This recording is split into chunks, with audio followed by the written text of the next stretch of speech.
मैं शुरुआत करता हूं इनकी उस बात से जिसमें कहा कि ओवैसी साहब के ऊपर इन्होंने कहा कि एमआईएम के लीडर ओवैसी के पास 3000 एकड़ जमीन, 6 माल चल रहे हैं वक्त पर, 3000 करोड़, 3000 असल औलाद हैं। सुनिए सुनिए, अगर आप असल औलाद हैं तो आपने कहा 6 माल चल रहे हैं, आप 3 के नाम बताइए कौन से माल हैं। और अगर आप नाम नहीं बता पाए यहाँ तो आप समझ लीजिएगा आप असल औलाद नहीं है। ऐसे मत बोलिए, क्यों ऐसी बात करते हैं? असल औलाद अपने आप पर किए, समझे ना, मुझे असल औलाद बताने की जरूरत नहीं है। जबान पे कंट्रोल एक आरोप लगाया राजनीति। आप किसके औलाद हैं? मुगल के औलाद हैं। खोपड़ी तोड़ साले। सर जो मुझे बोलना था मैंने बोल दिया, और जहां तक आवाज पहुंचना थी पहुंच गई, और जिसके मिर्चें लगना थी लग गई। अब आगे सुनिएगा आप यहाँ लग गई, मुगलों के औलाद की मिर्ची लग गई है। मैं नहीं मानता। बजा बजा के बता रहे मुगलों के हैं, औलाद से मुझे मिर्ची नहीं लगती है। नगाड़े बजा बजा के। अरे सुनो मेरे भाई, तुमने बोला हमने सुना, अब हम भाई बोले, कहां से तुम हो गए सुनो। भाई? आप मुगल की औलाद हैं, मैं हिंदू हूं। मोदी कोई जी- भाई मतलब क्या? कहाँ बैठा हूँ, किससे बात कर रहा हूँ, क्या बात कर रहा हूँ, समझ में नहीं। कंट्रोल। मोदी जी और अमित शाह कह रहे हैं, मोदी जी और अमित शाह कह रहे हैं कि वक्फ की जमीनें सुरक्षित हाथों में चली जाएंगी, सुरक्षित रहेंगी। अच्छा, हमको सिखा रिया है। कोई खतरा नहीं है, बिकेगी नहीं। सरकार की खुद की अपनी जमीनें तो सुरक्षित नहीं है। अयोध्या में सेना की जमीन अडानी को बेच दी। नवी मुंबई और अटल सेतु के बीच में 5286 एकड़ जमीन 42 लाख रुपए प्रति एकड़ के हिसाब से 2200 करोड़ रुपए की अंबानी को बेच दी। क्यों हिला डाला ना? जो 42 लाख रुपए एकड़ की जमीन बेची है अंबानी को, उसकी रियल कीमत ओरिजिनल मार्केट में 25 करोड़ रुपए प्रति एकड़ है। ये इतने शरीफ और ईमानदार और अच्छे और बेवकूफ लोग नहीं हैं कि ये 10 रुपए का नोट 5 रुपए में बेच डालेंगे। ये बीजेपी वाले हैं, ये 10 रुपए का नोट 100 रुपए में बेचते हैं। कैसी लगी? खाली इस बात की जांच होना चाहिए कि अंडर टेबल कितनी डील की गई है जो 42 लाख रुपए प्रति एकड़ की जमीन बेची गई है। आप हमारी जमीन बता रहे सुरक्षित है, अपनी जमीन तो आप बेचे डाल रहे हैं। मैंने 2 बातें कही, अडानी को अयोध्या में सेना की जमीन और अंबानी को 5286 एकड़ जमीन 42 लाख रुपए प्रति एकड़ के हिसाब से।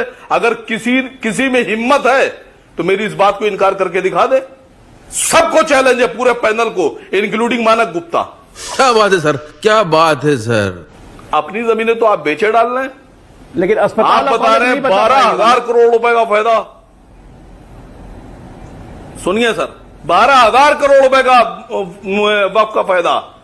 नीरव मोदी, मेहुल चौकसी, माल्या, न जाने कितने लोग कितने 1000 करोड़ रुपए, लाख करोड़ रुपए लेकर भाग गए।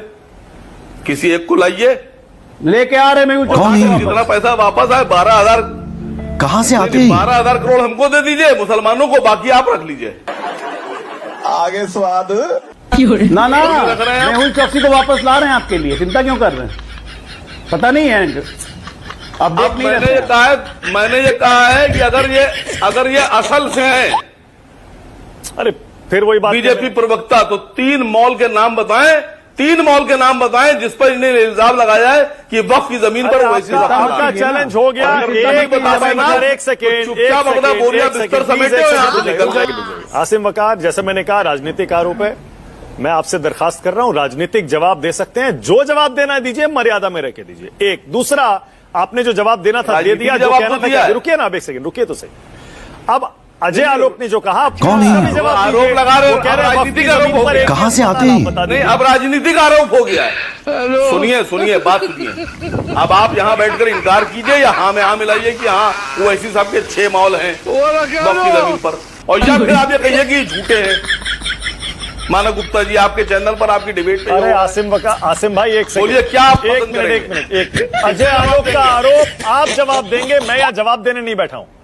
मैं सिर्फ डिबेट करवाने और उसको मॉडरेट करने के लिए बैठा हूं। थारी एक हरकत से वाकिफ हूं मैं, रिकॉर्ड है थारा मेरे पास। जवाब आपको देना है, मैंने आपको मौका दे दिया। आप कुछ कर, अब आप जरा अजय आलोक का भी जवाब दे दीजिए। राजनीतिक है क्यों? अरे मैं तो सिर्फ इतनी बात कह रहा हूं, मर्यादा में रहकर जो जवाब देना दीजिए ना। मैं आपको कहां रोक रहा हूं? आपको पूरा टाइम दे रहा हूं। मैं कह रहा हूं वक्फ की जमीन पर एक भी अस्पताल है क्या, वो बता दीजिए। अजय आलोक पूछ रहे हैं। मानक गुप्ता जी, मुझे इस बात का जवाब दे दीजिए कि 5,286 एकड़ 42 लाख रुपए से वो जमीन अंबानी को बेची गई जिसकी कीमत 25 करोड़ रुपए अच्छा प्रति ठीक है, एकड़ ओके। ये बात आप 4 बार बोल चुके हैं, अब आगे बढ़ते हैं। रुकिए ना, थोड़ा सा एक बहन सेकंड, का अब लोड़ा आगे क्या? बढ़ते हैं जरा। आप प्रधानमंत्री की बात का जवाब दे 100 बार। दीजिए। वो कह रहे हैं कि पुराने वक्त कानून की 1000 वजह से ही बोलूंगा भाई साहब। मुसलमान आज पंक्चर बना रहा है। जवाब दीजिए। नहीं, अब प्रधानमंत्री जी का भाषण मैंने सुना। कल के कांग्रेस ने कोई मुसलमान अध्यक्ष ही नहीं बनाया आज तक, और इतनी मोहब्बत प्रधानमंत्री को होठों से टपक रही थी कि बह रही थी नालियों में मोहब्बत मुसलमानों के लिए। तो एक साहब को मैंने फोन किया, मैंने कहा प्रधानमंत्री जी ये कह रहे हैं, तो उसने कहा हाँ वो जेपी नड्डा खान साहब है ना आजकल बीजेपी। कल के भारतीय जनता पार्टी कैबिनेट में 18 मंत्री हैं मुसलमान, केंद्र की सरकार में। आप बताइए, सूप तो सूप छलनी बोल रहा है, इतनी छेद है उसके अंदर। एक मुसलमान सांसद नहीं पूरी पार्टी में, आप यहां ठेकेदारी उठाए बेके दे रहे हैं। अरे आप कांग्रेस की तरफ से क्यों जवाब या दे रहे हैं? मुसलमानों का कांग्रेस की तरफ से दीपक झा जवाब दे देंगे। आप अपना जवाब दीजिए ना। मैं आपसे जो पूछ रहा हूं उसको बताइए। आप कहते हैं मुसलमान अगर सड़क पर नमाज पढ़ लेगा तो आप पासपोर्ट जब्त कर लेंगे उसका। आपको बहुत मोहब्बत है, आइए हमारे साथ, हम दिखाते हैं कितनी सड़कें रोक कर रोज सड़कों रोक कर आज आसिम बकार आज जवाब नहीं दे रहे। आसिम बकार आज सवाल के जवाब में सवाल पूछ रहे हैं। आप तो खूब जवाब देते हैं भाई, आज क्या हो गया? कहां से आते हैं? बताइए ना जरा। प्रधानमंत्री कह रहे हैं पुराने वक्त कानून की वजह से मुसलमान पंक्चर बना रहा है। दीजिए ना जवाब। नहीं, ये तो मैंने आपसे कहा ना कि जब मुसलमान यहां नहीं थे, जब मुसलमान भारत में आए नहीं थे, उससे पहले से दलितों के पीछे झाड़ू बनवाते थे और आगे हांडी बनवाते थे, कुएं पे पानी नहीं भरने देते थे, मंदिर में जाने नहीं देते थे, दूर से सूरज की परछाई अगर पड़कर किसी ब्राह्मण में पड़ती थी तो सड़क हो जाती थी। तो उनके लिए क्या कहेंगे आप? ठीक है, जवाब है। ओके, अब एक सवाल और आसिम बकार, बोलिए।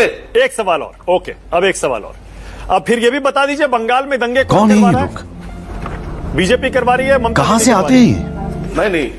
नहीं, देखिए बंगाल में बीजेपी वर्सेस टीएमसी लड़ाई चल रही है, और यहां तो आप मानक गुप्ता जी बड़ी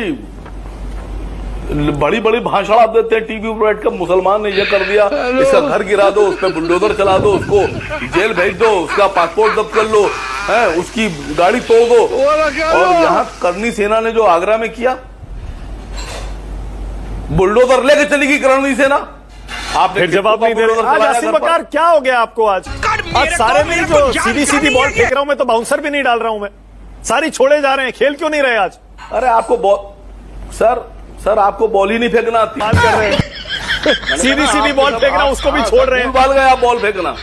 मैं पंक्चर पे ही आना चाहती हूँ। हाँ, ये चलिए कंचना। मैं अजय आलोक जी आपको पंक्चर ही करना चाहती हूँ। कारण यह है कि इस देश के मुसलमान सिर्फ पंक्चर लगाते हैं। आप आंकड़े कहाँ से लेकर आए भाई? वो तमाम तरह के बिजनेस में है। अगर इस देश के मुसलमान पंक्चर लगाते हैं और उनको एजुकेशन में जाना है, आंकड़े कहते हैं कि सबसे कम अगर एक इंडिया में हायर एजुकेशन में कोई कम्युनिटी है तो मुसलमान ही है। ये आंकड़े ही कहते हैं, सर्वे डेटा कहता है।